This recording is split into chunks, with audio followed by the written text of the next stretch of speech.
네, 오늘도 이렇게 수요일 늦은 시간에 이렇게 주님의 말씀을 배우기 위해서 나오신 모든 성도님들을 주님의 이름으로 사랑하고 환영하고 축복합니다. 우리 앞뒤 그리고 옆에 좌우에 계신 분들과 함께 인사 나누도록 하겠습니다.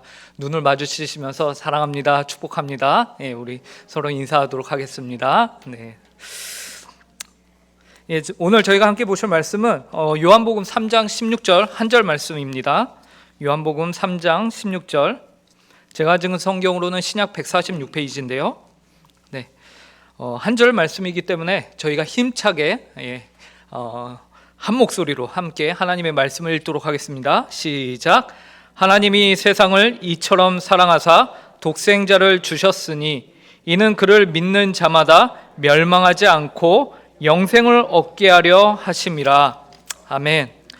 예, 매주 수요일 저녁마다 저희가 한 자리에 모여서 이제 칼빈주의 5대 교리라는 주제를 배우고 있습니다. 훌륭한 학생의 조건이 있습니다. 훌륭한 학생의 조건이 무엇일까요? 예, 훌륭한 학생은 예습과 복습을 철저히 한다라는 것이에요. 예, 저는 한 번도 훌륭한 학생이 되어본 적이 없어서 이 시간 한번 훌륭한 학생이 되어보고자 합니다. 예. 복습을 하겠다는 말입니다. 예, 그래서 지난 시간에 저희가 무엇을 배웠는지 함께 보고자 하는데요. 지난 3주간 저희가 이 자리에서 칼빈주의 5대 교리를 함께 배웠는데요. 그 첫 시간으로 저희가 칼빈주의 5대 교리가 탄생하게 된 역사적 배경을 저희가 함께 배웠습니다. 그래서 종교개혁자인 칼빈의 후계자인 테오도르 베자에게 수학을 한 배우게 된 야콥 야르미니우스가 이제 스위스 제네바 아카데미에서 배우고 자신의 고향인 네덜란드로 돌아왔거든요. 거기서 이제 목사가 되고 목회를 하는데 그에게 한 가지 문제가 생겼죠. 이제 교리적 문제인데, 이제 코른헤르트라는 사람이 어떠한 예정론, 칼빈의 그 전통주의 예정론이 아닌 다른 예정론을 제시하자 이제 네덜란드에서 이것에 대해서 한번 조사를 해봐라 라면서 이제 아르미니우스에게 부탁을 합니다. 그런데 아르미니우스가 이것을 조사하다 보니까 어떻게 됐어요? 이 사람의 생각이 자기 거랑 너무 딱 맞거든요. 그러면서 이 사람이 기존에 있던 칼빈 신학을 벗어나서 이제 새로운 자신만의 그런 자리를 펼치게 됩니다. 신학을 펼치게 됩니다.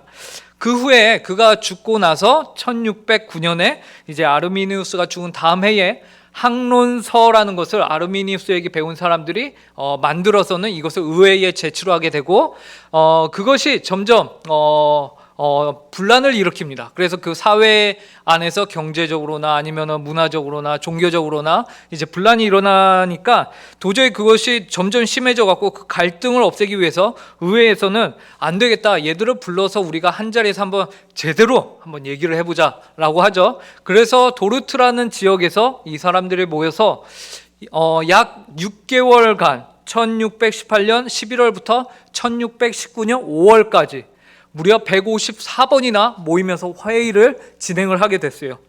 그 회의의 결론은 이제 이 학론파들이 제시한 아르미니우스주의를 주장하고 있는 사람들의 그 주장이 성경적이지 않다라는 결론을 내리고요. 그리고 여기서 우리가 그치지 말고 이것을 우리가 문서로 잘 작성해서 우리가 이것을 신조로 만들어서 우리 후손들에게 물려주자 라고 합니다. 거기서 나오는 것이 바로 도르트 신조죠.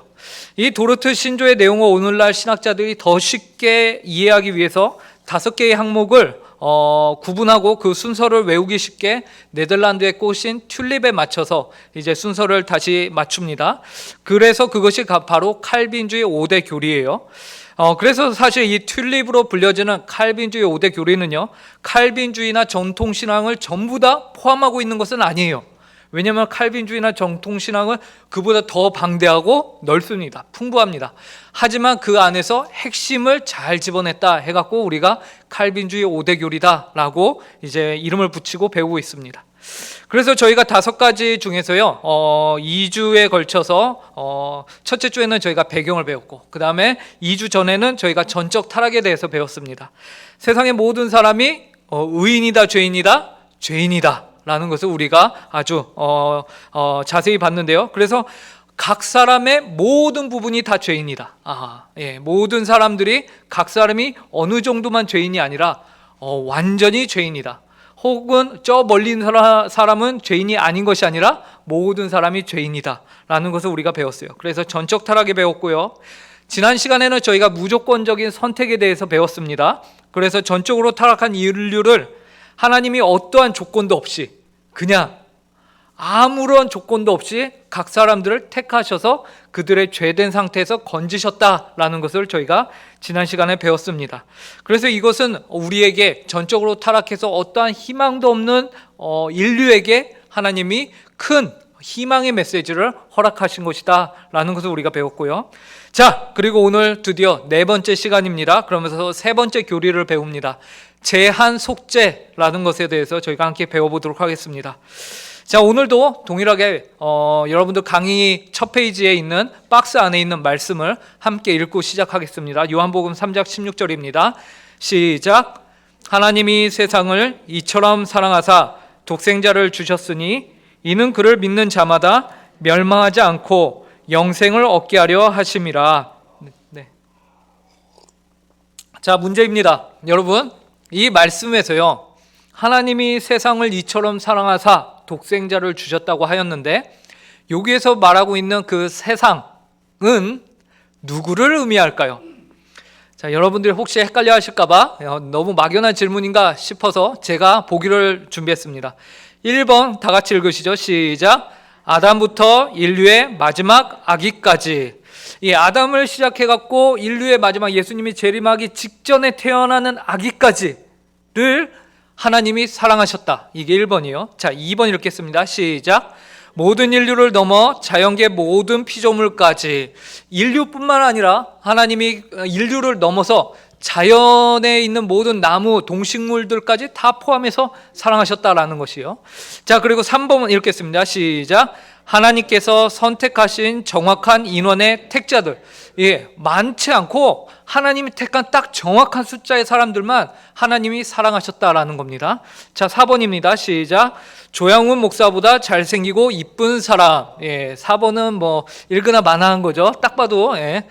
자, 이 말씀들 중에서 여러분의 선택은 무엇입니까? 마음속으로 한번 하나를 골라보시기 바랍니다. 자, 나는 1번이다. 아니다, 나는 2번이다. 아니다, 나는 3번이다. 아니다, 나는 조양훈 목사보다 잘생기고 이쁠 자신이 있기 때문에 난 4번이다. 고르시면 됩니다. 자, 정답은요 3번입니다. 3번이요. 놀라신 분들이 계신데, 많은 분들이요 3번입니다 하면요 왠지 성에 안 차하세요. 왜 그럴까요? 아니, 하나님이 기왕이면 많이 전 세계에 사랑의 하나님이신데 왜 굳이 이렇게 조그만 사람들을, 제한적인 사람들로서 인원을 제한을 두실까? 라면서 우리 안에 약간 불만 아닌 불만이 올라옵니다. 이렇게 생각하는 경우가 많죠. 하지만 우리는 지난 시간도 그렇듯이 늘 하나님의 말씀을 기준으로 우리가 이것에 대해서 생각을 해야 되는 것이죠. 그렇게 말씀을 따지고 따지다 보니까 3번이 답이 되는 거예요. 그걸 우리가 오늘 하나씩 이렇게 차근차근 찾아가 볼 텐데요. 우선은 학론파들은 뭐라고 했는지 우리가 한번 보고 시작하도록 하겠습니다. 학론파의 사람들도요, 이 요한복음 3장 16절을 가지고서요, 이 사람들도 똑같이 얘기했습니다. 이 사람들은 1번을 얘기했어요. 그래서 이 사람들이 왜 1번을 택했나 우리가 한번 보도록 하겠습니다. 학론파의 제2조항, 이 부분을 같이 읽도록 하겠습니다. 시작. 따라서 세상의 구주이신 예수 그리스도는 모든 사람과 각 사람을 위하여 죽으셨고 십자가의 죽음으로 모두를 위해 구속과 죄의 용서를 얻으셨다. 그러나 요한복음 3장 16절과 요한이서 2장 2절의 말씀처럼 믿는 자들을 제외하고는 그 어느 누구도 죄의 용서를 실제로 공유하지 못한다. 하나님이 세상을 이처럼 사랑하사 독생자를 주셨으니 이는 그를 믿는 자마다 멸망하지 않고 영생을 얻게 하려 하심이라. 요한복음 3장 16절. 그는 우리 죄를 위한 화목 제물이니 우리만 위할 뿐 아니요 온 세상의 죄를 위하심이라. 요한일서 2장 2절. 학론파 아르미니우스 주의자들은요, 이들도 동일하게 요한복음 3장 16절을 가지고서요 세상을 어떻게 봐야 되나 고민을 했어요. 그리고 이들이 내린 결론은요, 하나님이 사랑하신 이들, 즉 하나님이 구원하신 이들에 대해서요 첫 번째 줄에 이들의 입장이 나와 있습니다. 그것은 무엇이냐면요, 세상의 구주신 예수 그리스도는 모든 사람 그리고 각 사람이에요. 예. 모든 사람과 각 사람을 하나님이 사랑하셨다라는 것이죠. 여기에 대해서는요, 예수 그리스도는 모든 사람과 각 사람을 위해서 죽으셨다라고 말하고 있는 겁니다. 우리가 보기에 1, 2, 3 중에서 이들의 해석은 1번이에요. 그래서 하나님이 세상의 모든 사람들과 각 사람을 사랑하셨고 예수님이 세상 모든 자들과 각 사람을 위해서 죽으셨다라고 아르미니우스는 주장합니다. 그러므로 이들에게 있어서요, 구원의 가능성은요, 누구에게 있습니까? 세상의 모든 사람에게 가능성이 열려 있는 거예요. 그래서 이들에게는요, 세상에 구원을 받을 가능성이 아예 없는 사람이 있을까요, 없을까요? 없는 것이죠. 모든 사람을 위해서 예수 그리스도가 죽으셨기 때문에. 그래서 구원을 받지 못할 아예 불가능한 자들은 아무도 없다라는 것이 이들의 전제입니다. 이들의 메시지는 우리가 듣기에는 너무 희망적이에요. 그죠? 여러분들 생각해 보세요. 세상에 아담부터 마지막 아기까지 모든 이들을 위해서 예수 그리스도가 죽으셨습니다. 예, 그렇기 때문에 그 예수 그리스도를 믿으면 이 모든 사람들이 어떻게 됩니까? 구원을 받을 가능성이 이들에게 주어졌다라는 것이에요. 그래서 장점을 보면요, 이들 아르미니우스들의 주장을 우리가 뭐라고 하냐면 보편적 속죄라고 합니다. 보편적 속죄. 그래서 보편적으로 예수 그리스도의 속죄가 모든 사람에게 주어졌다라는 것이에요. 근데 이것이 장점이 있습니다. 장점은 뭘까요? 여러분들도 많이 알고 계시는 거예요. 예. 그 주권이, 그 가능성이 사람들에게 직접적으로 전해진 거죠. 그러니까 이 구원에 대한 가능성이 사람들에게 주어졌기 때문에 만약에 이들이 구원을 받지 못하면 그건 누구 책임이 되죠? 본인들의 책임이 돼요. 그러면은 다 자연스럽게 그것에 대해서 왜 하나님이 선택하지 않으셔서 저들이 지옥에 가야 했느냐라고 말할 수가 없는 거예요. 그죠? 본인 책임이기 때문에 하나님 책임이 아닌 것이에요. 그래서 이들이 주장하는 것의 장점은 무엇이냐면요, 바로 하나님 책임을 안 할 수 있고 사람 책임을 할 수 있다라는 것입니다. 그래서 우리가 생각해 볼 때요, 근데 특이한 게 있습니다. 그건 뭐냐면은 근데 예수 그리스도의 속죄가 기본적으로 보편적으로 온 인류에게 적용이 되었다고 하는데 이상한 게 있어요. 우리가 생각할 때 성경이 말할 때 그렇게 분명하게 무엇을 가르치고 있냐면 지옥이 존재한단 말이죠. 지옥이 존재한다는 말이죠. 여러분, 예수 그리스도가 모든 사람을 위해서 죽으셨어요. 근데 지옥에 갈 사람이 있다라는 거예요. 그러면은 우리가 볼 때는 아니 왜 예수 그리스도가 죽으셨는데 저들이 지옥에 가지? 그래서 아르미니우스에게 물어보면은 그 사람들은 뭐라고 하냐면요, 그것 봐라, 그들이 예수 그리스도가 그들을 위해서 죽으셨음에도 불구하고 그 은혜를 그들이 거부하지 않았냐. 그러니까 이거는 정말 빼도 박도 못하게끔 얼마나 그들이 악한지를 우리에게 보여주는 것이다 라면서 더 인간 책임에게 무게를 실어주는 것이다 라는 것입니다. 그래서 예수님의 은혜가 정말 보편적으로 쫙 주어졌음에도 불구하고 이들이 안 믿는 것을 보니까 정말 악하구나 라고 이들이 생각을 하는 거예요. 그래서 이들은 지옥에 가게 마땅한 자들이다 라는 것이에요. 그래서 결국 지옥에 가는 인류의 책임을 예수님의 보편적 속죄를 거부한 인류에게 전가하는 것이죠. 이렇게 토스해버리는 거예요. 그렇게 되면 우리가 하나님에 대해서 사랑의 하나님임을 더 자랑스럽게 여길 수 있겠죠. 그것 봐, 우리 하나님은 잘못한 게 하나도 없어. 하나님은 사랑만 했어. 무조건 내어주셨어. 근데 그것을 인간이 저버린 거야 라고 아르미니우스 주의자들이 얘기를 하는 겁니다. 약간 여러분들의 표정을 보니까 지금 이게 아르미니우스 주의의 생각인지 아니면 우리가 믿는 생각인지 이렇게 헷갈려 하시는 분들이 계시는 것 같은데, 좀 더 설명을 제가 해보도록 하겠습니다. 자, 우선 여러분들 단점은 그럼 뭐가 있을까요? 이럴 경우에 단점, 책임이 복음을 듣는 이들에게 넘어갔죠. 그래서 그 결과 그 책임을 그들이 다 죽는 날까지 해야 되죠. 중간에 그 책임을 다 안 하면 어떻게 되죠? 구원이 취소가 되죠. 받았던 구원도 빼앗기게 되는 거예요. 그러면 이들이 이 세상을 살면서 조마조마하게 살게 되겠죠. 그래서 이들은요, 구원이 모든 사람들에게 가능성으로 주어지긴 했지만 그 누구도 죽는 날까지 확신 가운데 살지 못해요. 죽는 날까지 조마조마하면서 살아야 된다라는 것이에요. 왜요? 그들에게 구원에 대한 책임이 넘어갔기 때문에 그렇습니다. 그런데요, 단순히 그 문제만 그러니까 평생 긴장하면서 살더라도 어쨌든 구원받을 수 있으면 그걸로 잘 된 거 아니냐, 그만한 가치가 있는 거 아니냐라고 생각할 수 있는데요, 또 그것도 아닙니다.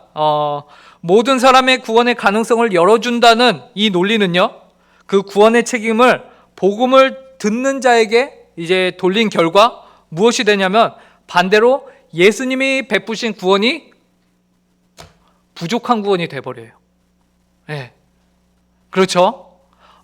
예수님이 뭔가를 주셨어요. 네. 제가요, 우리 교회에 놀러 오는 애들한테 야, 맛있는 것 좀 사 먹어 하면서 저는 빼빼로를 생각했습니다. 빼빼로 한 상자를 사 먹으라고 하면서 이제 아이들에게 돈을 줬어요. 이거면 충분하겠지 하고 제가 50원을 줬습니다. 애들이 50원을 갖고 가게에 갔어요. 그걸로 빼빼로를 사 먹을 수 있습니까? 없습니까? 못 사 먹죠. 나머지 돈은 누가 내야 돼요? 애들이 내야 돼요. 예수 그리스도의 구원을 이렇게 만들어버렸다라는 겁니다. 예. 예수 그리스도가 10,000원을 주고 빼빼로 하나 사 먹어 라는 그 예수 그리스도의 속죄의 보혈의 값을 아르미니우스 주의자들은요, 10,000원짜리를 50원짜리로 바꿔간 거예요. 그리고는 50원을 갖고 슈퍼에 갔다라는 겁니다. 이해가 좀 되십니까? 예, 그래도 좀 어렵게 될 수도 있는데 좀 더 저희가 한번 가보도록 하겠습니다. 이전에는요, 정통신학, 칼빈주의 신학은요 어땠냐면요, 예수님이 십자가에서 그들의 모든 구원을 완성하셨어요. 우리가 그 무엇에 있어서 무엇을 더해야 하는 그러한 구원이 아니었습니다. 예수 그리스도의 속죄는요, 처음부터 끝까지 다 한 번에 끝나는 속죄였어요. 하지만 이제는 끝까지 믿지 않으면, 긴장하면서 살지 않으면, 조금이라도 정신 차리지 않으면 그 구원이 잃어버리는 구원, 그래서 다시 얻으려고 노력해야 하는 구원. 그래서 이들은요, 중간에 구원을 뺏겼다가 얻었다가 뺏겼다가 얻었다, 실제로 그래요. 하지만 전통신앙에서는 그러지 않았어요. 한 번 얻은 구원은 내 감정이 어떻든, 내 상황이 어떻든, 내 상태가 어떻든 하나님의 구원은, 하나님이 주신 구원은 굳건했습니다. 견고했어요. 흔들릴지가 않았어요. 왜요? 그 구원은 하나님이 하신, 예수 그리스도가 속죄하신 구원이기 때문에 그랬습니다. 근데 이들은 그것이 아니다라고 말하고 있는 거예요. 그러면 어떻게 해요? 다시 회개하고 구원으로 넘어가기 위해서 상상할 수 없는 노력을 이들이 해야 했었어요. 누구나 노력하면 구원을 받을 수 있다는 가능성은 열렸지만 정작 이전에 누리던 완전한 구원을 잃어버린 위치에 이들이 서게 되었다라는 겁니다. 그래서 실제로 아르미니우스 주의자들이요, 이렇게 말합니다. 그들의 주장을 저희가 함께 읽어보도록 하겠습니다. 강의 안에 있는데요, 속죄가로 시작하는 그 부분을 읽도록 하겠습니다. 시작. 속죄가 모든 사람에게 구원을 줄 가능성이 있게 설계되었지만 그리스도의 죽으심 자체는 어떤 인간의 구원도 실제적으로 보장하지 못한다. 그래서요, 결국에는 가능성은 얻었지만 완전함은 잃어버렸어요. 가능성은 얻었는데 완전한 것을 잃어버렸다라는 것이죠. 근데 충격적인 건 이들도 알고 있었어요. 알고 있었습니다. 자신들의 주장이 어떤 영향을 미치는지 알고 있었어요. 하지만 이들은 결코 이 주장을 포기하지 않았습니다. 이들이 왜 포기하지 않았을까요? 우리가 생각해 볼 문제가 여기서 한 가지 더 나옵니다. 이들이요, 분명히 요한복음 3장 16절이라는 말씀에서 이 주장을 가지고 나왔거든요. 그런데 아르미니우스 주의자들이요, 이 요한복음 3장 16절의 세상이라는 것에 대해서 이들이 온 인류, 각 사람과 모든 사람으로 봤거든요. 이 말은 하나님께서는 모든 인류를 사랑하신다는 말이고 이 세상에서 하나님의 사랑을 못 받는 자들이 없다는 말이에요. 그렇기 때문에 모든 인류에게 구원을 성취할 수 있는 가능성이 주어졌다는 논리를 편 건데, 여러분 이게 웬일입니까? 성경에서 이 세상이라는 단어에서 이들이 말하는 바대로 해석을 안 하고 있는 구절이 분명하게 등장을 해버린 겁니다. 요한복음 17장 9절이에요. 이 17장 9절에서는 이 세상을 어떻게 보는지 우리가 함께 읽어보도록 하겠습니다. 요한복음 17장 9절이요. 시작. 내가 그들을 위하여 비옵나니 내가 비옵는 것은 세상을 위함이 아니요 내가 내게 주신 자들을 위함이니이다. 그들은 아버지의 것이로소이다. 예. 여기도 요한복음 17장 9절에서도 동일하게 세상이라는 단어가 나오는데요. 여러분, 이 세상은 오늘 이 본문에서는 어떻습니까? 어떠한 존재들로 등장을 합니까? 예수님께서 세상을 뭐라고 하시죠? 내가 위하는 존재들이 아니라, 내가 위하는 존재들이 아니라 오히려 세상은 하나님과 단절되고 이제 하나님이 예수님에게 주신 그 무리들과는 구별된 또 다른 무리들, 한마디로 하나님이 예수님께 주지 않으신 무리들, 선택받지 못한 무리들로서 어떤 표현으로 쓰고 있냐면 세상이라고 쓰고 있다라는 것이. 여기까지 생각을 하게 되면은 여러분, 우리가 요한복음 3장 16절에 있는 그 세상을 온 세상 모든 사람과 각 사람으로 생각해야만 하는 이유는 없어지는 거예요. 그죠? 우리가 성경에서 봤을 때에 그래? 그럼 세상이라는 단어를 우리가 좀 더 넓게 봐야겠구나 라고 알게 되는 겁니다. 왜냐하면 성경 어디서는 오히려 하나님이 위하는 백성들을 제외한 무리들을 세상이라고 하고 있으니까요. 분명히 성경에서는 세상이라는 이 무리를 두고 내가 세상을 사랑한다라고도 하고 또 어떤 본문에서는 내가 이 세상을 사랑하지 않는다라고 말하니까 우리는 이 세상이라는 단어를 봤을 때 다시 확인을 해봐야 되는 겁니다. 그래서 결국 문제는요, 교리의 문제가 아니에요. 그럼 무슨 문제예요? 성경 해석의 문제입니다. 성경을 어떻게 보느냐에 따라서 이 구절을 우리가 어떤 교리로 취할 수 있느냐가 되는 거예요. 우리가 교리를 도출해낼 때에 구절의 뜻이 정확하게 무엇을 나타내는지 우리는 그렇기 때문에 성경을 더 자세히 봐야 되는 것이고요. 이때 기준이 있다면 성경을 통해서 성경을 보는 겁니다. 그래서 성경 전체적으로 이것에 대해서 무엇이라고 말하고 있는지를 가지고서 이 성경 한 부분을 보는 것, 이것이 굉장히 중요하거든요. 그래서 그렇게 심사숙고해서 우리가 보고 하나님 앞에서 기도하면서 두려움으로 성경을 봐야 되는 것이에요. 혹시 내가 잘못 보고 있는 것은 아닌가? 내가 하나님을 오해하고 있는 것은 아닌가? 하면서 우리가 봐야 되는 것이죠. 그렇다면 이제 우리 칼빈주의의 주장은 도대체 성경을 어떻게 봤길래 우리는 또 다른 이런 아르미니스와는 다른 주장을 하고 있는 걸까? 우리가 우선 오늘 제한 속죄를 보는데요. 이 제한 속죄가 무엇이 제한적인가를 우리가 봐야 합니다. 그래서 우선 칼빈주의자들은 성경에 근거해서 그리스도께서 오직 그분의 백성을 위해서만 죽으셨다라고 봅니다. 그래서 요한복음 3장 16절 말씀도요, 우리는 이것이 아까 3번 있죠? 모든 사람이 아니라 택하신 일정한 숫자의 사람들로 우리는 보고 있습니다. 그래서 하나님이 세상을 사랑하사라고 했을 때 그 사랑에 속하는 그 세상은 일정한 특정한 선택받은 자들로서 우리가 제한을 두고 있는 겁니다. 그래서 그 속죄에 대한, 그들을 위한 속죄에 대한 하나님의 의도는요, 오직 택하신 자들을 위해서 내가 그들의 죄값을 지불했다라는 것이에요. 만약 아르미니우스 주의자들의 생각처럼 그리스도의 속죄가 모든 사람들을 위한 것이라면요, 모든 사람들은요 반드시 구원을 받아야 합니다. 그죠?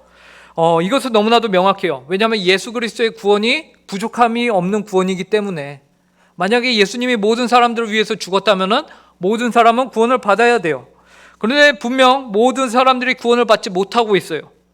지옥에 가는 사람들이 존재하고 있거든요. 성경도 이를 말하고 있어요.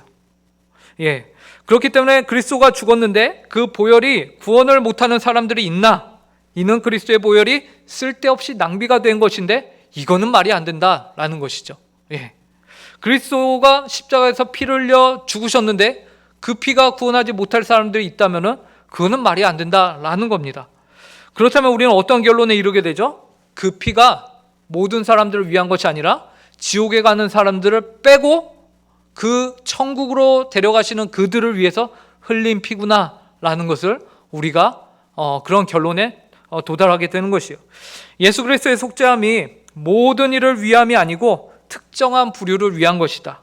이것이 칼빈주의에서 제한 속죄 라고 말하고 있는 이유예요.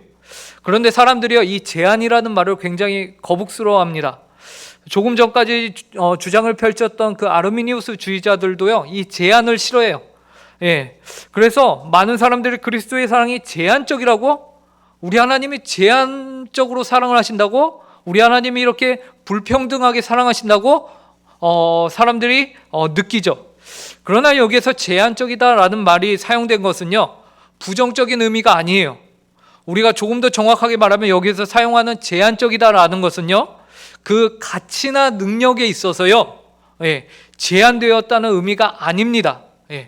그리스도의 보혈의 가치가 속죄하시면서 십자가에서 흘리신 그 보혈의 가치가 떨어졌다거나 제한적이다, 아니면은 그 가치가 없다, 능력이 줄어든다, 그런 게 아니에요. 그럼 무엇입니까? 그 계획과 성취, 곧 어느 성까지 내가 구원할 것인가를 제한하셨다라는 것이에요. 그렇다면 예수님이, 하나님이 왜 굳이 이렇게 제한을 두셨나? 우리가 생각할 수 있는데요, 이것은요 약간 역으로 생각하면 이런 겁니다. 여러분들 사시면서 한 번이라도 기억에 남는 선물을 받아보신 적이 있으십니까? 저는요, 제가 살면서 저희 아내와 결혼을 해서 이제 제가 받은 건 아닌데요, 제가 저희 아내에게 하루는 꽃을 선물했거든요. 근데 그 꽃을 선물했다는 것을 저희 아내의 친구가 전해 듣고는 뭐라고 했냐면, 조양훈 오빠가 살면서 처음으로 잘한 일을 했다라고 칭찬이 아닌 듯 하면서 칭찬 같은 칭찬을 했습니다. 그것이요, 저에게는 잊혀지지가 않아요. 내가 꽃을 선물했는데 저희 아내가 좋아하고 그것이 이제 주변 사람들도 놀랄 만한 그러한 일이었구나 라는 것이요. 근데요, 왜 그렇게 주변도 좋아하고 저희 아내도 좋아했을까요?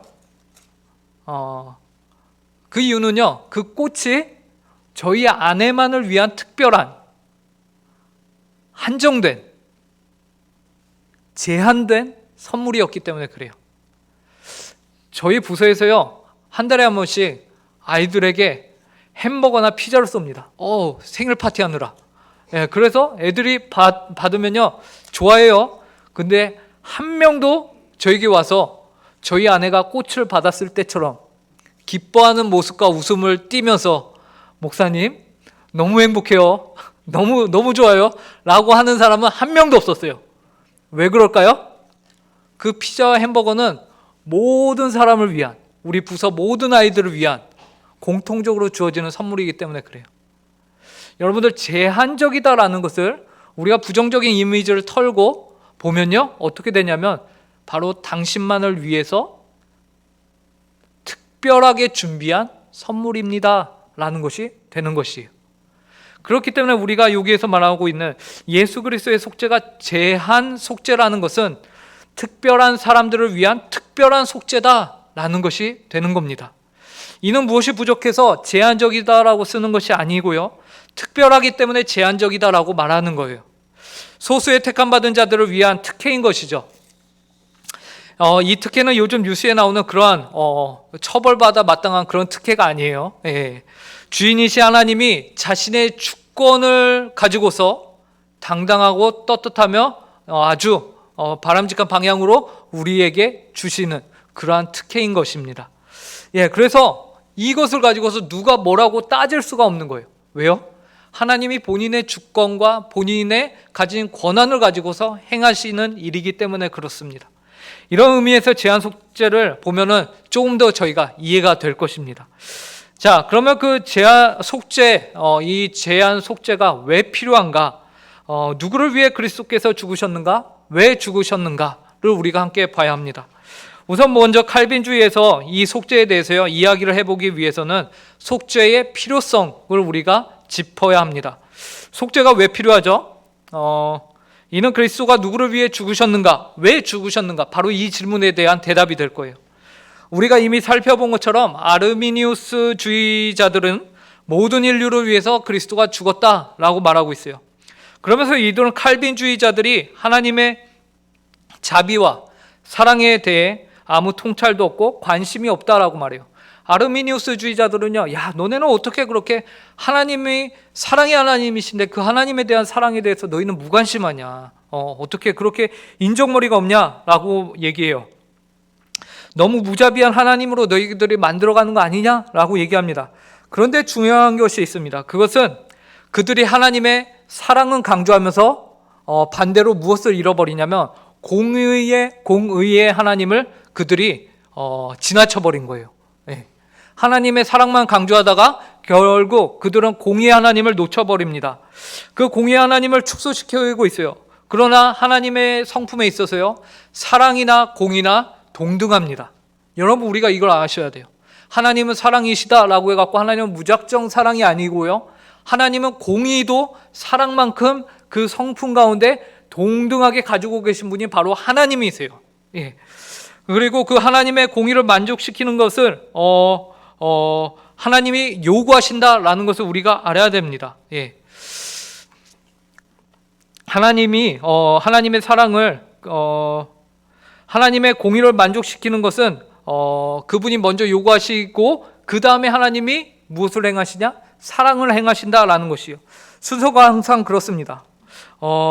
우리가 사랑의 하나님이 좋다고 해서 하나님의 공의를 그냥 패스해버리고 나는 그냥 하나님의 사랑의 하나님이 좋아 해갖고 그냥 사랑만 주구장창 우리가 주장을 하게 되면요, 그거는 하나님에 대해 하나님이 우리에게 보여주시는 그 하나님이 아니고요, 성경에서 말하고 있는 하나님이 아니고요, 그 하나님은 내가 스스로 만들어낸 하나님이 되어버립니다. 하나님의 모습을 우리가 변질시켜 버리는 것이 돼요. 그래서 아르미니우스 주의자들이 바로 이러한 실수를 했던 거예요. 그들은 하나님을 공의의 하나님으로 강하게 인정하지 않았어요. 더 사랑의 하나님에 중점을 두었습니다. 그들은 하나님의 공의가 만족되어야 한다는 것을 보지 못했어요. 대신에 그 결과 하나님의 공의가 요구되지 않는 보편 속죄를, 너도 나도 다 구원받을 수 있어, 하나님의 공의가 온전히 실행되지 않은 보편 속죄를 이들이 주장하게 된 것이죠. 이는 철저히 하나님 말씀이 아니고요, 그들의 논리와 주장에서 비롯된 것이에요. 그들의 생각이에요. 그냥 그들이 만들어낸 것이에요. 자, 진정한 하나님의 그러면 공의는 무엇일까요? 진정한 하나님의 공의, 우리는 이것을 위해서 먼저 속죄라는 단어를 봐야 합니다. 속죄는 강의 안에 뭐라고 나와 있죠? 서로 다투던 이들을 하나로 만드는 것, 이것이 속죄입니다. 속죄라는 단어의 의미는 서로 다투던 이들을 하나로 만드는 거예요. 이것을 성경적 용어로 보면요, 그 안에 두 당사자가 있는데 그 안에 성경에서는요, 이 속죄를 위해서 무엇이 등장을 하냐면 희생제사라는 것이 등장을 해요. 그래서 두 당사자, 이 당사자는 누굴까요? 하나님하고 온 인류. 그래서 두 당사자가 사이에 희생제사를 통해서 이들이 이제 둘이 하나가 되는 관계로 됩니다. 그러면 속죄는 중요한 전제가 있죠. 그건 무엇이죠? 하나님과 인류가 관계가 틀어져 있구나 라는 것이 전제가 되어야 하는 거예요. 그것을 우리는 성경 창세기 3장에서 너무나도 잘 알고 있죠. 이야기는 제가 더 하면은 안 될 것 같아요. 안 된다기보다는 여러분들이 분명히 또 아는 얘기 하실 것 같아요. 그만큼 우리 수요 성경 공부의 수준이 높다라는 것이죠. 그래서 창세기 3장에 나오는 그 죄의 결과, 그 죄가 무엇인지도 우리가 다 알고 있습니다. 그 죄의 결과, 결국 하나님과 인간 사이의 관계가 흐트러졌습니다. 틀어졌어요. 그 죄라는 것이 하나님의 말씀에 불순종하는 거였고, 온전히 하나님의 말씀을 우리가 실행하지 않은 것도 죄라고 합니다. 이 죄의 결과 하나님의 공의가 그분의 진노와 심판이 온 인류를 향하게 된 것이죠. 그렇다면 이 무시무시한 하나님의 형벌로부터 무사히 우리가 살아날 수 있는 방법이 있는가? 성경은 있다라고 얘기를 해요. 그 방법이 무엇이냐? 바로 속죄라고 합니다. 그러면은 속죄를 위해서 그 당사자가 누구셨죠? 예수 그리스도가 오셔서 우리를 위해 속죄하셨다라는 거예요. 그런데 여러분, 우리가 속죄를 생각하면서 또 생각해야 할 한 가지 조건이 있습니다. 그 조건은 무엇이냐면 강의 안에 나와 있는 대로 피해자가 용서를 해야 합니다. 속죄하는데요, 당사자들이 아니라 그리고 둘 사이에서 피해를 입은 사람이 용서를 하는 것이 아니라 제3자가 등장을 하더니 그래 내가 용서해 줄게 하고 빠졌어요. 그러면 여러분 이게 용서입니까? 저건 뭐야? 할 뿐이죠. 거기서는 용서가 성립이 될 수가 없습니다. 그래서 진정한 용서를 위해서는요, 둘 사이에서 피해를 입은 사람이 내가 용서를 한다라고 해야만 그것이 용서가 되는 거예요. 요즘 이제 하버드 대학교에서 램저 교수가 논문을 써갖고 난리가 났죠. 전 세계적으로 지금 난리가 났는데 다들 그 내용을 아시리라 생각합니다. 위안부 문제에 대해서 이제 일본에 대한 책임이 전혀 없고 오히려 돈을 벌기 위해서 한국 사람들이 자청해서 그 일을 나갔다라고 논문을 썼어요. 그런데 이 위안부 문제가 왜 계속해서 우리 가운데서 문제가 되는 것이죠? 위안부 그 할머니들이 요구하시는 것이 무엇입니까? 너희가 와서 피해자인 우리에게 용서를 구해라. 용서를 구해라 라는 거잖아요. 그죠? 근데 중간에 그러면 일본 사람들 뭐라고 합니까? 우리가 예전에 돈도 주고 너희 나라에게 사과하지 않았냐? 라고 말해요. 그런데 그것은 당사자가 잘못된 거죠. 피해를 입은 사람들은 용서를 받은 적이 없어요. 근데 제3자가 나타나서 용서를 받았다라고 한다고 나는 저 사람들에게 용서했다라고 한다고 그 문제가 해결되는 것이 아니죠. 고로 사과가 결코 이루어질 수가 없는 거예요. 용서는 피해자가 받는 것이지 제3자가 등장해서 받을 수 없습니다. 하나님과 우리 사이도 동등합니다. 똑같아요. 죄로 인하여 피해를 받은 쪽은 누구입니까? 하나님이세요. 인류와 하나님 사이에서요, 이제 죄를 통해서 누가 피해를 입었냐면 하나님이 피해를 입으세요. 그러면 인류가 누구를 만족해야 하는 걸까요? 공의의 하나님을 만족시켜야 하는 거예요. 하나님의 공의를 인류가 만족시켜야 하는 겁니다. 거룩하시며 공의로우신 하나님을 만족시킬 만큼의 그 의를 우리가 충족시켜야 되는 거죠. 그것이 무엇입니까? 회개일까요? 아니에요. 우리가 본성상 회개를 할 수 없을 뿐더러 우리가 회개를 한다고 해도 그것 자체가 하나님의 공의를 만족시킬 수 있는 조건은 되지 않아요. 내가 회개하면, 당신이 회개하면 구원받습니다. 아니에요. 그렇지 않습니다. 회개는 결코 우리를 구원해주는 조건이 아니에요. 그러면 우리를 구원해주는 조건은 무엇입니까? 혹시 오해하실 분들이 계실까봐, 회개는 우리가 구원받을 수 있는 조건이 아니고요, 우리가 구원받은 하나님께 구원을 받을 수 있는 자들이 되었다라는 그러한 감사한 마음에서 우리가 하나님 앞에 죄를 고백하고 우리가 하나님 날 구원해 주시니 감사합니다 라면서 하나님 앞에 회개를 하는 것이지, 내가 회개했기 때문에 하나님 날 구원해 주세요, 이거는 안 된다라는 것입니다. 그러면은 무엇입니까? 여러분 생각해 보세요. 살인을 한 사람이 있어요. 그 사람이 살인을 했다. 그리고 그 사람이 미안합니다, 죄송합니다, 제가 회개합니다. 그게 용서가 될까요? 안 되는 거예요. 그죠? 만약 어떤 사람이 물건을 훔쳤습니다. 그 물건을 죄송합니다, 잡혔어요. 그래서 죄송합니다 하고 그 물건을 계속 자기가 갖고 있어. 그러면 용서가 되는 건가요? 안 되죠. 용서는 어떻게 돼요? 그것을 원래대로 돌려놨을 때에, 그리고 상대방이 용서를 해줬을 때에, 그제서야 용서가 되는 거예요. 인류의 조상이 아담이 범죄함으로 하나님과의 관계가 깨어졌다. 그때 우리는 원래대로 돌아가야 하는 거예요. 아담이 원래 죄를 짓기 전으로 돌아가야 하는 겁니다. 그런데 전적 타락하여서 그럴 능력이 없다고 했죠. 그럼 어떻게 돌아갑니까? 이 문제를 해결하는 분이 등장을 하시죠. 그분이 누구십니까? 예수님이세요. 예수님이십니다. 그래서 예수님이 우리의 죄를 해결해 주시는 분이 맞으시죠? 맞습니다. 그런데 이것에 있어서요, 우리가 한 번 더 생각하면 더 좋습니다. 무엇을 생각하면 좋을까요? 이 속죄의 원천이 누구로부터 시작했는가라는 것을 생각하면요, 우리가 이 속죄에 대해서 더 큰 은혜를 얻을 수 있습니다. 여러분, 속죄의 원천은 누굴까요?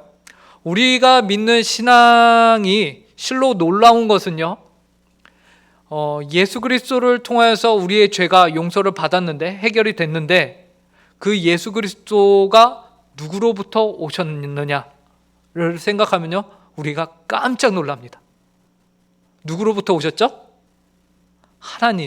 하나님은 누구셨죠?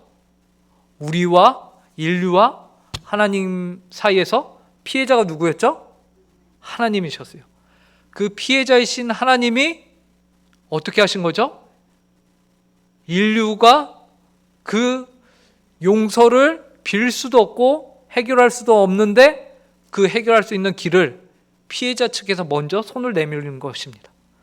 그리고 손을 내밀고 내가 이 정도까지만 해줄 테니까 너가 나머지는 알아서 해가 아니라 전부 다 해주신 거예요. 전부 다 해주신 겁니다.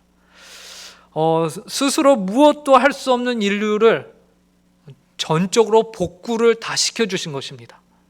첫 번째 아담으로 인해서 실패한 인류를 두 번째 아담을 통해서 다 해주신 거예요. 그래서 정확히 말하면 예수님을 통해서 하나님이 하셨다라는 것입니다. 그래서 속죄의 원천이 누구냐면 바로 예수님이 되십니다. 그래서요, 청교도 신학자였던 아더 핑크는요, 그리스도에 만족하게 하심이라는 책에서 다음과 같이 고백하였습니다. 이 부분을 저희가 함께 읽어보도록 할게요. 시작. 오직 하나님만 이 속죄의 근원이시다. 하나님의 뜻이 결정적인 요소였다. 하나님께서 영원전에 속죄를 하기로 뜻하셨다.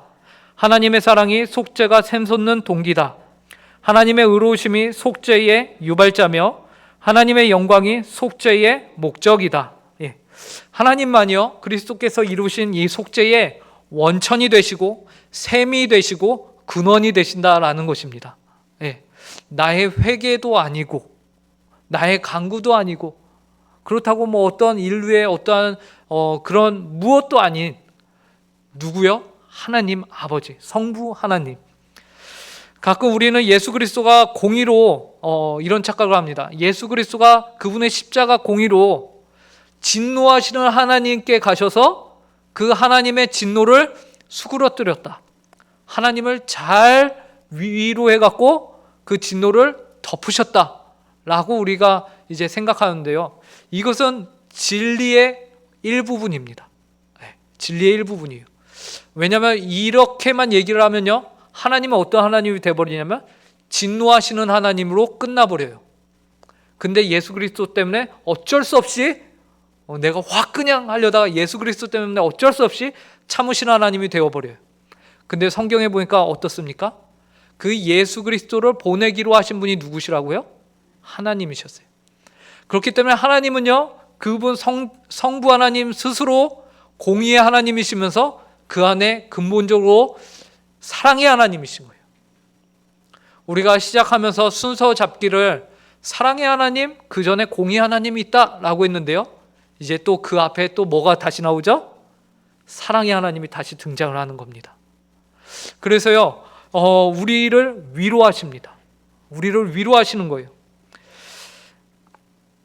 이는 하나님의 공의가 만족되도록 우리에게 모두 만족을 요구하시는 하나님께서 직접 지극히 크신 사랑으로 그 만족을 제공해 주신 거예요.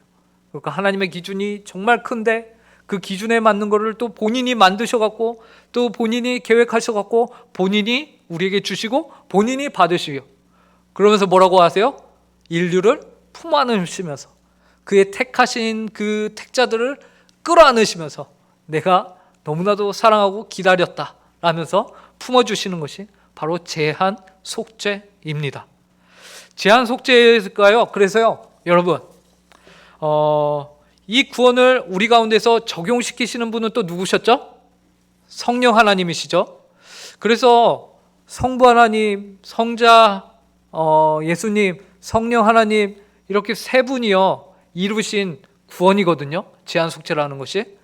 그러면 이 제한 속죄가 실패할 가능성이 있을까요, 없을까요?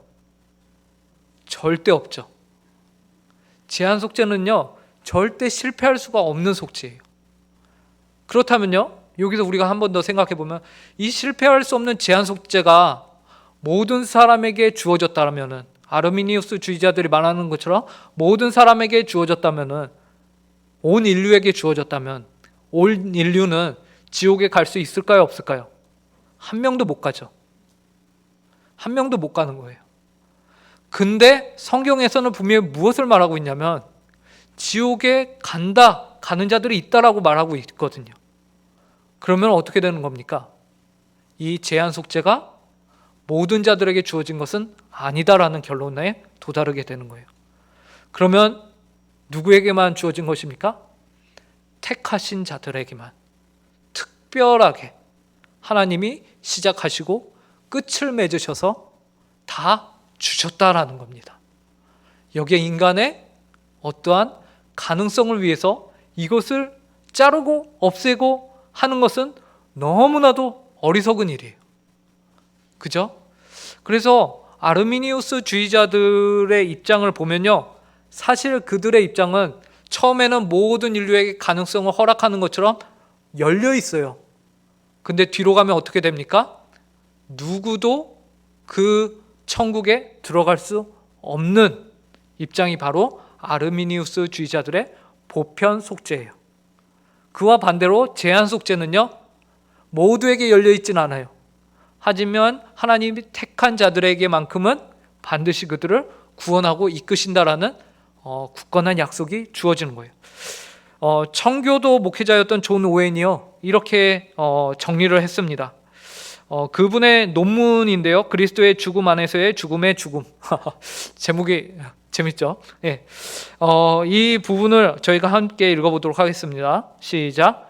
모든 사람들의 모든 죄, 또는 어떤 사람들의 모든 죄, 또는 모든 사람들의 어떤 죄에 대해 하나님은 합당한 진노를 내리셨고 그리스도는 지옥의 고통을 당하셨다.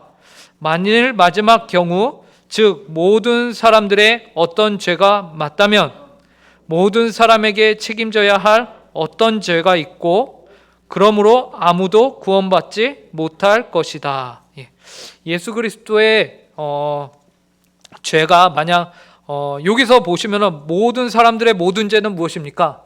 이것은 만민 구원론이에요. 그래서 이것으로 들어가면요, 첫 번째로 들어가면요, 굳이 우리가 전도를 안 해도 다 천국에 가요. 왜요? 예수 그리스도의 속죄가 모든 사람들에게 전해졌거든요. 그 속죄가 아까 봤다시피 실패합니까? 안 합니까? 안 하죠.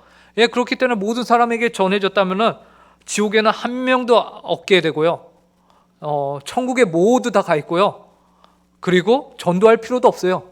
어차피 다 구원받아요. 성경적일까요? 성경적이지 않을까요? 당연히 비성경적이에요. 그리고 두 번째는요, 어떤 사람들의 모든 죄, 이것은 바로 우리가 취하고 있는 입장이죠. 우리 소수 어떤 사람들, 택함 받은 자들의 모든 죄. 그래서 하나님이 택하신 자들은 그 모든 죄가 해결을 받게 되는 거예요.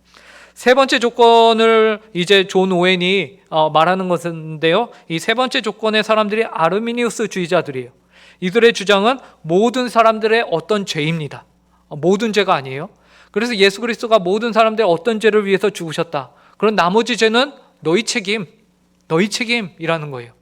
모든 사람이니까 가능성은 모두에게 열려 있어. 하지만 어떤 죄이기 때문에 나머지 죄는 너희들이 책임져야 된다. 근데 존 오웬이 뭐라고 합니까? 이럴 경우 책임져야 할 죄가 남아있고 그렇기 때문에 아무도 구원받지 못할 것이다 라고 말하고 있는 겁니다. 예, 결론적으로 우리가 말하는 제한 속죄는요, 결코 그 능력이나 가치에 있어서 제한적인 것이 아니라 계획과 성칙, 즉 그 대상에 있어서 제한적이다라는 것입니다. 오히려 그리스도의 속죄는 모든 하나님의 의를 충족시켰습니다. 제한적이잖아요. 그래서 제한 속죄는 완전한 성취입니다. 완전한 성취예요. 자, 그렇다면 이 제한 속죄에 대해서 나 자신에게 어떻게 적용을 우리가 시켜볼 수 있을까요? 그리스도께서 당신을 위해 죽으셨다. 예, 그리스도께서 당신을 위해서 죽으셨다. 예, 우리가 이 말을 믿고 우리가 감사로 받아들입니다. 그렇죠? 예. 그런데 우리가요, 한 가지 우리가 생각해 봐야 할 문제가 있는데요, 전도할 때입니다. 우리가 전도할 때요, 예수 그리스도께서 당신을 위해 죽으셨습니다 라고 우리가 말할 수 있을까요? 없을까요? 예, 이게 이제 심각해지죠. 예전에는 막 전도하려면 뭔 말을 못해 하면서 아유 아유, 형제님을 위해서 예수님이 돌아가셨어요. 막 죽으셨어요. 우리가 자신 있게 말했는데 이게 어떻게 할 수 있을까요? J.I. 패커라는 이제 얼마 전에 돌아가신 분이 계신데 그분이요, 성경을 연구하다 보니까 성경에서는 한 번도 예수 그리스도가 당신을 위해서 죽었다라고 말하지 않았다라고 말해요. 사도들은요, 한 번도 그러한 표현을 쓰지 않았다라고 합니다. 대신에 사도들은 뭐라고 표현했을까요? 사도들은 그렇게 표현하지 않고 하나님이 죄인을 위해 예수 그리스도를 이 땅에 보내주셨습니다. 이 예수를 믿으면 죄인은 구원받을 수 있습니다 라고 얘기하면서 초청을 하였지 절대로 그들의 구원에 대해서 확답을 주지 않았다라는 겁니다. 그래서 우리가요, 이제 전도를 하거나 우리가 이제 생각을 하는 거죠. 물론 우리는 다 알고 있습니다. 예수님이 당신을 위해 돌아가셨습니다, 죽으셨습니다 라고 했을 때 그 말의 의미를 우리는 알아요. 하지만 듣는 입장에서는 오해를 할 수도 있고 또 다른 신학이 우리 가운데서 그런 개념들이 나올 수도 있는 거죠. 그래서 우리가 좀 더 정확하게 표현하기 위해서는 당신은 죄인입니다. 근데 예수 그리스도는 하나님이 예수 그리스도 통해서 죄인이 구원받을 수 있는 길을 허락하셨습니다. 그 예수 그리스도를 믿으십시오 라면서 우리가 믿으십시오 라면서 명령을 하였지, 사도들은 명령을 하였지 결코 그들에게 제시를 하지 않았다라는 것입니다. 예, 그런데요, 그러면은 우리가 몇몇 분들은 혼란에 빠집니다. 내가 과연 제한 속죄에 들어간 건가? 내가 혹시 빠져 있는 거 아니야? 나 혼자 착각하면서 지금 살고 있는 거 아니야? 혹은 그렇게 되면 저들에게 너무 벽이 쳐지는 거 아닌가? 저들이 넘어오고 싶은데, 믿고 싶은데도 못 믿는 사람들이 있는 거 아니야? 라고 우리가 생각할 수 있습니다.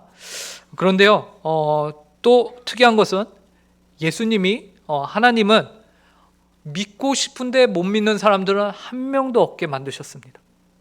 정말로 그 마음에 진실함과 소원함을 가지고서 예수 그리스도를 믿고자 하는 그 심령이 있다면은 그 사람에게는 반드시 믿을 수 있는 힘도 주시는 분이 하나님이시다라는 거예요. 예. 하나님은요, 그 마음의 소원함을 아시고, 그죠? 우리 가운데 또 어떤 이들은 믿고 싶은데 나는 안 믿어져서 못 믿어, 이렇게 하나님 탓을 하는 사람들은 딱 봐도 뭐예요? 자기가 안 믿는 거죠. 자기가 거부하는 거예요. 하나님은 그 마음의 중심을 아십니다. 하지만 하나님은 정말로 그 마음의 중심에 정말로 하나님을 간절히 믿고 싶은데 안 믿어지는 사람들 어떻게 하세요? 믿을 수 있는 힘을 주십니다. 그리고 그들에게 복음을 전하는 자들을 붙여주세요. 그 자들이 누구입니까? 바로 여러분들이십니다. 여러분들의 책임은 복음을 들고 나가는 겁니다. 딱 봤다가 믿을 만한 가능성이 있어 보이는데 하고 가는 것이 아니죠. 네. 그것은 아르미니우스 주의자들의 하는 행동이라고 했어요. 가능성을 보고 하나님이 택하셨다, 우리가 지난주에 봤죠. 안 그래요. 우리는 무엇입니까? 예수님이, 하나님이 말씀에 모든 민족에게, 모든 사람에게 가라라고 말씀하셨습니다. 우리는 가능성을 보고 가지 않습니다. 우리는 무엇을 보고 갑니까? 우리는 모든 사람에게 거침없이 갑니다. 모두에게 갑니다. 그리고 모두에게 전합니다. 그리고 모두를 위해서 기도합니다. 간절히 바라기는 우리 모든 성경 공부를 배우고 끝나는 것이 아니라 우리 안에 이것들이 우리의 삶 가운데 적용이 돼야 할 줄로 믿습니다. 자, 세 번째 튤립, 향기를 내다. 1번 함께 읽어보도록 하겠습니다. 시작. 하나님으로부터 시작하여 하나님께서 모든 것을 이루신 구원을 기쁨으로 받으며 감사의 삶을 살게 하소서. 예, 두 번째, 시작. 주님의 제한 속죄로 택함을 받았으나 아직 그 사실을 모르고 사는 이들이 속히 주님께로 돌아올 수 있게 하소서. 예, 우리가 이러한 기도 제목과 이러한 삶의 태도를 우리가 이어가는 우리 응곡교회 식구들이 되기를 간절히 바랍니다. 기도하겠습니다. 하나님 아버지, 오늘 저에게 칼빈주의 5대 교리, 하나님 아버지 제한 속죄에 대해서 알려주시니 감사합니다. 주님의 이 제한 속죄는 정말로 주님의 사랑하시는 특별한 자들을 위하여서 완전히 그리고 충분히 하나님 아버지 그 모든 것들을 이루신 속죄인 것을 저희에게 알려주시니 감사합니다. 그리고 무엇보다 하나님 아버지 주님 앞에 무엇 하나 하나님 아버지 조건을 내걸 수 없는 저희들임에도 불구하고 하나님 아버지 저희를 위하여서 예수 그리스도가 온전한 속죄를 통하여서 하나님께서 요구하시는 그 공의를 온전히 이루어 주시니 감사하고 이 귀한 진리가 저희에게 적용이 될 수 있도록 성령 하나님께서 저희 가운데 역사하여 주시니 감사합니다. 하나님 아버지 간절히 바라기는 하나님 아버지 저희가 삶을 살아가면서 남은 한 주를 살아가면서 주님과 동행하며 하나님 아버지께서 베푸신 이 은혜에 감사하며 살아갈 수 있게 하여 주시고 또한 하나님 아버지 저희 주변에 하나님께서 마음을 주시며 하나님 아버지께서 전도의 대상으로 붙여주시는 많은 이들에게 하나님 아버지의 사랑을 증거하며 나눌 수 있는 지혜와 용기와 기회를 허락하여 주시옵소서. 감사하며 이 모든 말씀 예수님의 이름으로 기도합니다.